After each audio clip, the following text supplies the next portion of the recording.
The USDA prohibits food manufacturers from labeling foods as organic if the food contains antibiotics, hormones, pesticides, irradiation, or genetic modification. We have a list here, so it should jump out at us that we need to have parallelism. The other thing that should jump out at us is that basically any one of these things would make a food ineligible for being organic. So we definitely are going to need to have an or in here, which says that any one of the individual items in the list will prohibit this label. So now the things in the list need to be parallel. We have antibiotics and hormones, and then pesticides. All three of those are substances or chemicals or whatever you want, however you want to call it. Irradiation is a process, as is genetic modification. So these aren't entirely parallel. Let's start to see what we get in the answer choices. First off, let's check on or.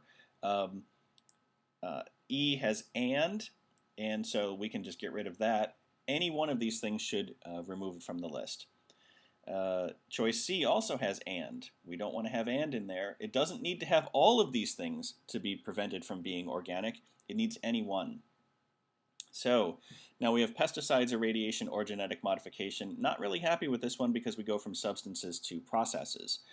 B, pesticides, irradiation, or nothing that has been genetically modified. So this, at least we're getting into a substance, but this one is actually saying if it contains nothing that has been genetically modified, it cannot be labeled organic. We would actually need it to be anything here if we were going to use this expression, not nothing. This is the reverse of what we're after, so we get rid of this one.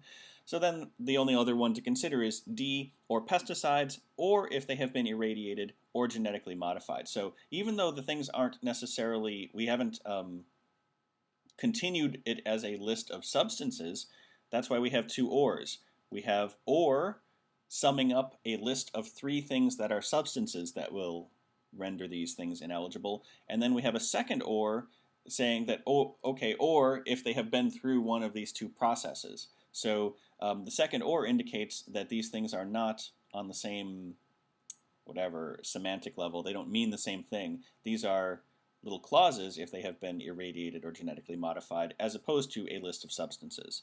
So the reason why this second or is here is because we've shifted from the type of thing we're listing.